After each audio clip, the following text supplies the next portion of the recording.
In the third video, we'll pick up where we left off in the second video, where we had our initial model, at least we think we had our model finished, of our driver's license office. And so again, we have applicants that arrive, they go through a check-in process, a written exam, and a check-out process. And in the previous video, we completed the construction of the model, and so here is our the model in the state that we left it. And you can see that as we run the model, we can see our applicant entities flowing through the system through check-in, exam, check-out, and we can see the simulation time advancing as the simulation runs. So what we want to look at are the performance metrics that we are considering. And so we're considering fairly standard queuing performance metrics, the server utilizations, the time in system, and the number in system. And luckily, Simio tracks these things all automatically when you use objects from the standard library. In fact, that's one of the advantages of using these objects, because a lot of the standard performance metrics that you'll be interested in will be calculated automatically. So in order to see that, what we're going to do is we're going to set the run condition. So I'm going to go to ending type, and you can see Simio has a starting time and ending time by default, and I'm going to change that and say let's run the simulation for 100 hours. And so when I save that and run, now we can see that the time is advancing as it was previously, and the simulation will now run until time 100, at which time it will stop. So instead of sitting and watching it run in interactive mode, I'm going to click on the fast forward, and you can see time advances much more quickly, and the simulation has run for the 100 hours that we specified. So to view the standard results, we will go to the Results tab, and we see the standard Simio pivot grid report. So the pivot grid is a very powerful report to view the simulation results, and it takes a little bit of getting used to, but I think once you get used to it, you'll find it quite useful. And you can see that the data are arranged in this grid format, where we have columns for object type, object name, data source, and so on. And then we have rows that represent the individual data components.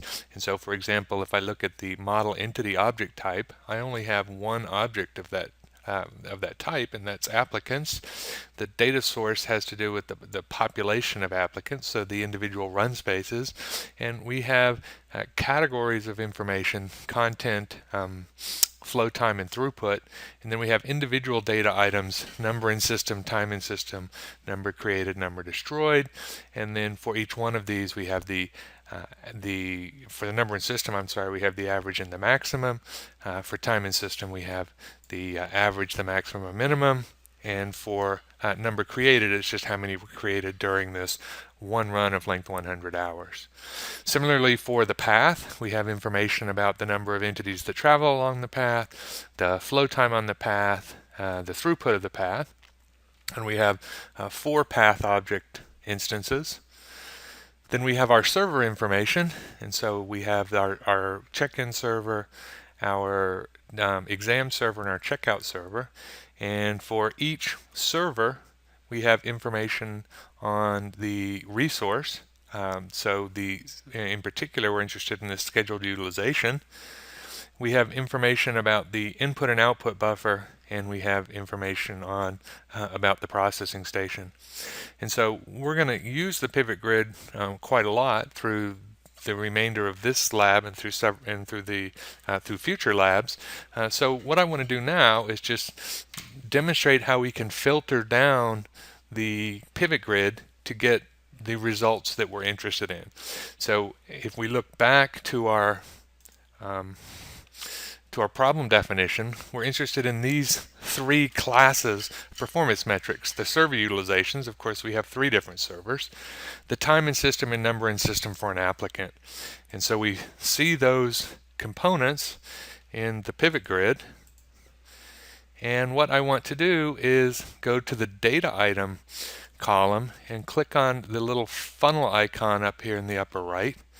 and I'm going to click on the Show All so that I basically turn all of them off, and I'm going to select the ones that I'm particularly interested in. I'm interested in the time-in system, I'm interested in the scheduled utilization, and I'm interested in the number-in system. And so by unchecking and then rechecking only the ones in which I'm interested, I can filter down the pivot grid to only give me those things that I'm interested in. And you can see that I've got the number in system, time in system, our 3 scheduled utilizations, and then a second metric for time in system. I can then go over to the the statistic column and filter that also. So I'm going to filter, so I'm only really interested in the average values and the percent values. And so what I've done is I've taken the entire pivot grid and filtered it down to those key pieces of information that we're particularly interested in for this part of our lab. Note that after we've filtered the pivot grid, we have 2 different observations of the time in system.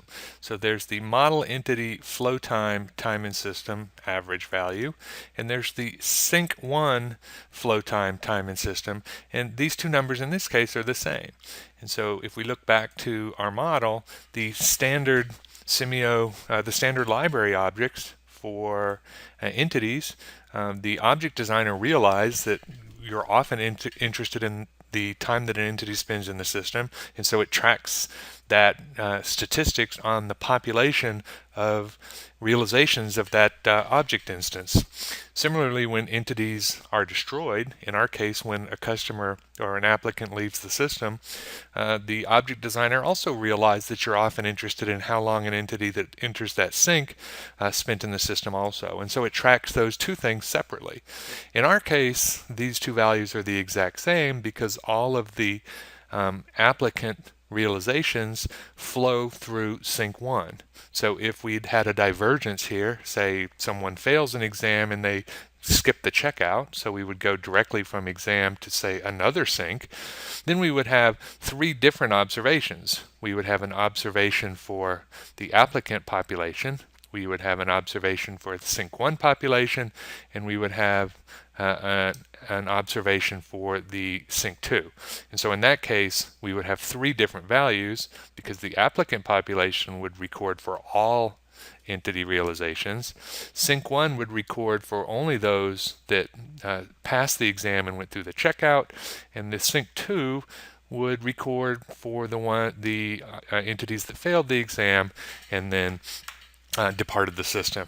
And so the fact that these are tracked individually for the entity and the sync can be quite powerful, and we will see that in future work. So now that we have the model set up and we've run the model for 100 hours and we've looked at the pivot grid and we've filtered down to these key pieces of information, the performance metrics in which we're interested, we need to ask ourselves this question of, is our model right? In other words, have we modeled our system correctly? And so this question is what we call model verification. So we have a model specification and we've implemented that model, and the verification process essentially ensures that you've implemented the model that you think you have. And so in order to do that, it turns out that verification is often a somewhat difficult process. What we're going to do is we're going to develop some expectation. What is it that we think we're going to get? So if we go back to our PowerPoint here, and what I've developed, we've done the run length and we've done the pivot grid already, is a queuing network model, which I call expected results, or a static model. And so if you're not familiar with queuing networks, that's okay. We'll talk about it just a little bit. If you are familiar with queuing networks, it should be pretty clear what's going on. But we have our arrival rate in entities per hour, 10 per hour, and the inner arrival time in minutes of 6. So this is what we implemented for in the source object. We then have our process times of 5, 8.8, and 9 implemented in the corresponding server objects, and the capacity of 1, 2, and 2 we also implemented in the server objects. This split row here essentially means that 100% of the arriving entities go to check-in, 100% from check-in go to exam, and 100% go to checkout. And so what the static model tells me is that if I have 10 arrive per hour, and I take 5 minutes to process each one on average, then my processing rate is 12, and I would expect my server to be busy approximately 83.3% of the time.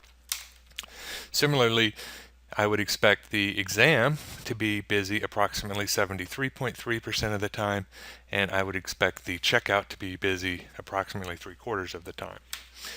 I can use the queuing network model again to solve exactly for the expected number in the individual station. So 5 in check-in, 3.2 at the exam, and 3.4 at checkout. In other words, 11.6 overall. And the time that each entity should spend at each station, I've calculated in minutes here, have 30, 19.2, 20.4, and 69.6. So as I said earlier, what we want to do with the static model is we are trying to develop some expectation of what we'll get with the simulation model. And so the whole trick is developing expectation and then comparing the simulation results to that expectation. In this particular case, our model is very straightforward, and with our queuing network model, we can get exact results. Because all of our times were exponentially distributed, the inter-arrival and service times, because we had infinite queue lengths and we used first in, first out queuing order, the queuing results, the utilization number and time and system, are exact steady state values.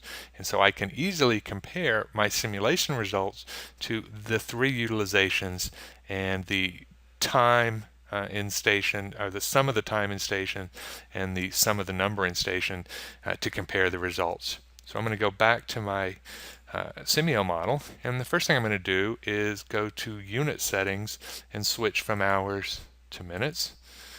And so I can then go back and refilter to get rid of my maximum and minimum, because I'm really only interested in the average values for now. And now I can compare the utilizations, the number in system and time in system with what I expect from my queuing model. And so if I look at these results and compare these to our queuing model, we can see that we don't have the same values. So we expected 83.3, 73.3, 75, 11.6, and 69.6, and we got 79.64, 68.96, 71.25, 8.9, and about 55.6. So we have expectation that we think is exact, and we have values from our simulation that are not quite what we expected. And so in this case, we have one of 3 things that's going on. Either we have a mistake somewhere in our model, we have a mistake somewhere in our expectation, in other words, I did the queuing model wrong, or we haven't run long enough because we are taking an observation. So we are modeling, taking a sample from a stochastic system. And so that's pretty easy to check. The first thing that we'll do is we will just check that out. So I'm going to go back to my facility, and instead of running for 100 hours, let's change that and run for 500 hours, right? And then I can just click on fast forward. And then when I go back to my pivot grid, you can see my pivot grid is still filtered just like we left it. And if we compare our values, we see that we're getting closer to what we expected. So our number of applicants is up to 10.6, our time is up to a little over 65, and our percentages are getting a little bit closer to what we expected also.